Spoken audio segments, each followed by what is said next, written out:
اپنے مسائل کو حل کرنے کے لیے سبسکرائب کریں آپ کے مسائل کا حل۔ یہ بہت زیادہ گرمی ہو رہی ہے، آپ لوگ کو مجھے لگ رہا ہے محسوس ہو رہا ہے۔ ہماری مسجد میں ایئر کنڈیشن بھی نہیں ہے۔ اس پورے علاقے میں نا سب سے غریب مسجد ہماری ہے۔ لوگ کہتے ہیں مفتی صاحب تو کروڑوں روپے چندہ کرتے ہیں، اگر کروڑوں چندہ ہوتا تو ہماری مسجد کا یہ حال نہ ہوتا۔ باتیں کرنے پر گورنمنٹ کی طرف سے کوئی پابندی نہیں ہے، لوگ پھینکتے رہتے ہیں، اس مولوی کو دیکھو امریکہ جا رہا ہے، فلاں جا رہا ہے، فلاں جا رہا ہے، بہت پیسہ آ رہا ہوگا۔ تو آ رہا ہوتا تو یہ حال ہوتا؟ آپ کہہ سکتے ہو گھروں میں لگا رہا ہوگا مولوی، گھر جا کے بھی دیکھ لو، میرے گھر میں اے سی نہیں ہے ابھی تک۔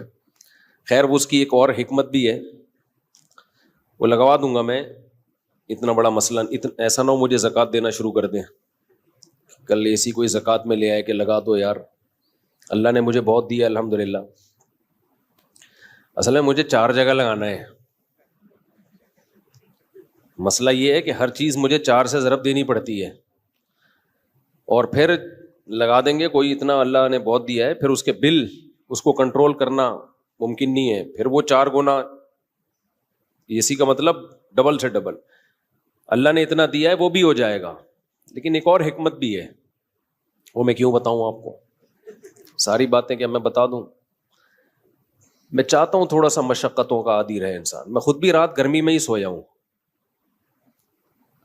حالانکہ ہمارا جو مہمان خانہ ہے نا، جہاں مہمانوں کو ٹھہراتے ہیں، وہاں اے سی میں نے لگایا ہوا ہے، ایئر کنڈیشن، لیکن میں خود گرمی میں سوتا ہوں۔ کیوں اپنے آپ کو چھوئی موئی بنا رہے ہو؟ زیادہ چھوئی موئی نہ بناؤ اپنے آپ کو۔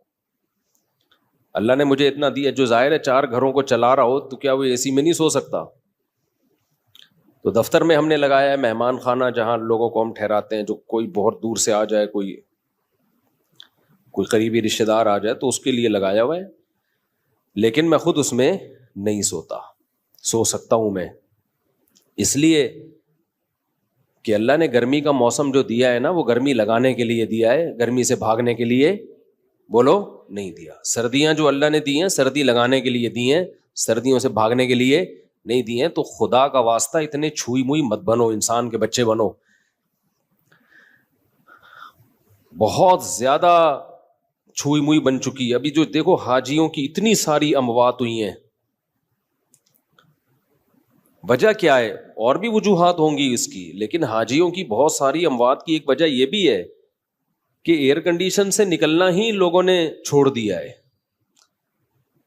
تو یہ پسینہ اللہ نے کیوں رکھا ہے بھائی؟ دیکھو چلتا ہوا دریا جو ہے، چلتا ہوا پانی، وہ فریش ہوتا ہے۔ ہماری باڈی میں نا جب تک یہ چلتی پھرتی رہے گی، مختلف قسم کے فضلات اس کے ہماری باڈی سے مختلف طریقوں سے نکلتے رہیں گے تو فٹ رہیں گے ہم۔ کہیں بھی بریک لگا دی نا، اب اللہ نے مختلف طریقے رکھے ہیں۔ ایک طریقہ ہے پسینہ، اس سے بھی ہماری باڈی فریش ہوتی ہے۔ قبض ہو جائے کسی کو تو ٹینشن میں آئے گا نا، خوراک ہم کھاتے ہیں وہ بھی خارج ہوتی ہے۔ نبی صلی اللہ علیہ وسلم حجامہ کرواتے تھے، مہینے میں 1 دفعہ تھوڑا سا بلڈ نکال دیتے تھے، اس سے بھی ہماری باڈی کیا رہتی ہے؟ فریش رہتی ہے۔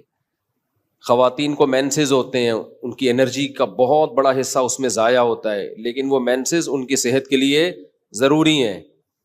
بچے کی ولادت ہوتی ہے، نفاس کا خون آتا ہے، بہت زیادہ ان کی انرجی اس میں ضائع ہوتی ہے، لیکن وہ ان کی صحت کے لیے ضروری۔ یہ ساری چیزیں باڈی کو ریفریش کرنے کے لیے ہوتی ہیں۔ ریفریش سمجھتے ہیں؟ کمپیوٹر میں جب سسٹم میں گڑبڑ ہو تو کیا مارتے ہیں اس کو؟ ریفریش۔ ریفریش سے کام نہ چلے، ری اسٹارٹ۔ ری اسٹارٹ سے بھی کام نہ چلے، سافٹ ویئر اڑا دو، اس کا دوسرا ڈال دو اس میں۔ تو پسینہ نکلنا بھی ضروری ہے بھائی، خون نکلنا بھی ضروری ہے۔ اسی طرح جب شادی ہوتی ہے تو بھی انرجی استعمال ہونا شروع ہوتی ہے، وہ بھی ہماری باڈی کا حصہ ہے۔ جو لوگ بہت عرصہ اپنی بیویوں سے دور رہتے ہیں، سال 2 سال، ان کے بھی دماغ خراب ہونا شروع ہوتا ہے۔ صرف مینٹلی ڈسٹرب نہیں ہوتے، ان کی باڈی بھی خراب ہوتی ہے، بڑھاپا جلدی آتا ہے ان لوگوں میں۔ تو اللہ کا بنایا ایک نے، جو عورتیں بچے کی ولادت روک لیتی ہیں وہ بھی جلدی بوڑھی ہو جاتی ہیں، کیونکہ وہ بھی ایک پروسیس ہے، اللہ نے رکھا ہے ان کی انرجی اس طرح سے یوٹیلائز ہو۔ بچے کی ولادت میں, بلیڈنگ میں وہ انرجی یوٹیلائز ہوگی تو باڈی ریفریش ہوگی. اگر وہ انرجی روک لی جائے کہ جی طاقت استعمال نہ ہو جائے کہیں, تو وہ رکنے سے کیا ہوگا؟ ایسا ہی ہے جیسے پانی میں, تالاب میں پانی رک گیا تو پانی کا بیڑا غرق ہو گیا. پرانا پانی نکلے گا تو نیا پانی بولو آئے گا.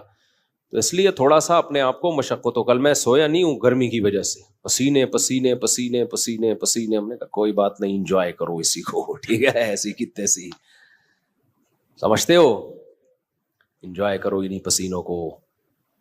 تو اس لیے اپنے دیکھو, ہمارے مذہب پہ چلنا اس وقت تک ممکن ہی نہیں ہے جب تک آپ محنت کے عادی نہ ہو. اس وقت تک مذہب پہ چلنا ممکن ہے نہیں, کیونکہ مذہب آپ سے جگہ جگہ آپ کی خواہشات چھڑواتا ہے. تو جو برگر فیملی بچہ ہوگا جو بالکل ہی چھوئی موئی زندگی گزارے گا, وہ کیسے شریعت پہ چل سکتا ہے؟ شریعت پہ چلنا نفس کی خواہش کی مخالفت کے بغیر ممکن نہیں ہے. بس ایک بات کر کے میں آگے چلتا ہوں, کیونکہ یہ ٹاپک نہیں ہے. آپ بولیں گے مفتی صاحب کیا میڈیکل سائنس لے کے بیٹھ گئے ہیں, پسینے پہلے ہی نکل رہے ہیں اور نکال رہے ہیں ہمارے پسینے. دیکھو ایک بات خوب اچھی طرح سمجھو, دنیا میں ٹینشنوں کی دو قسمیں ہیں. ایک ٹینشن جو نیچرل ہے, قدرت نے رکھی ہے, وہ ٹینشن صحت کے لیے اچھی ہے. اس کی علامت یہ ہے کہ وہ سب کو ہوتی ہے. سمجھ رہے ہو نا, اس کی علامت کیا ہے؟ سب کو ہوتی ہے. تو ظاہر ہے ساری انسانیت بیمار تو نہیں ہو سکتی نا. سردی کی ٹینشن یہ سب کو ہوتی ہے کہ نہیں ہوتی؟ جب سردیاں آتی ہیں تو پورے ملک پہ آتی ہے سردی, کسی ایک اکیلے کو نہیں لگ رہی ہوتی, تھر تھر کانپ رہا ہوتا. گرمیوں کی ٹینشن اللہ نے سب کے لیے, تو یہ سب کے مطلب ہے کہ اللہ دینا چاہتے ہیں یہ ٹینشن, یہ آپ کے لیے مفید ہے. کبھی کبھار ہمیں زکام ہو جاتا ہے, یہ سب کو ہوتا ہے. دنیا میں کوئی ایسا آدمی میں نے نہیں دیکھا جس کو کبھی بھی زکام نہ ہوتا ہو. اب یہ چھوٹی سی بیماری جو ہے یہ ہے ٹینشن, لیکن یہ سب کو ہوتی ہے. اسی وجہ سے بہت بڑے ڈاکٹر ہیں آغا خان ہاسپٹل کے, میری ان سے گپ شپ ہوئی, انہوں نے کہا کہ جو ہیلتھ کے اور صحت کے معیارات ہیں نا, ان میں نزلہ زکام کھانسی کو شامل نہیں کیا جاتا. یعنی کھانسنے والا نزلے والا آدمی بھی صحت مند ہی ہے. ہاں ایسا نہ ہو کہ کھانستا ہی آ رہا ہو بچپن سے, یعنی کبھی کبھار کھانسی زکام نزلہ, اس سے کیا ہوتا ہے, یہ وہ ٹینشنیں ہیں جو آپ کو بڑی ٹینشنوں سے بچا لیتی ہیں, آپ کا امیون سسٹم بوسٹ کر دیتی ہیں یہ. تو ان چیزوں میں پریشان ہونا. اسی طرح بچے جب پیدا ہوتے ہیں, بچہ چیخ چیخ کے روتا ہے, گلا پھاڑ پھاڑ کے, ہاں کچھ نہیں دیکھتا کہ یہ کمبخت کے باپ کے سونے کا ٹائم ہے یا ماں کے سونے کا ٹائم ہے. جب وہ روتا ہے تو, اور وجہ بھی سمجھ میں نہیں آ رہی ہوتی, تو یہ کسی ایک ہی بچے کے ساتھ ہوتا ہے یا ہر بچے کے ساتھ ہوتا ہے؟ ہر بچے کے. اس کا مطلب یہ نیچرل ہے, یہ اس کے لیے ضروری ہے. نہیں روئے گا نقصان ہوگا اس کو. اس لیے ایک دم بچے کے رونے پہ مائیں آج کل کیا کرتی ہوں, میرا بچہ پتہ نہیں کیوں رو رہا ہے, وجہ ہی سمجھ میں نہیں آ رہی, ہاں اس کو چپ نہیں کراؤ, چپ رونے دو کمبخت کو, رونے دو پاگل آدمی. یہ نیچرل ہے بھائی. اللہ تعالیٰ تمہارے اندر برداشت پیدا کرنا چاہتے ہیں. اللہ دیکھنا چاہ رہے ہیں کہ تم گدھے تو نہیں ہو کہیں.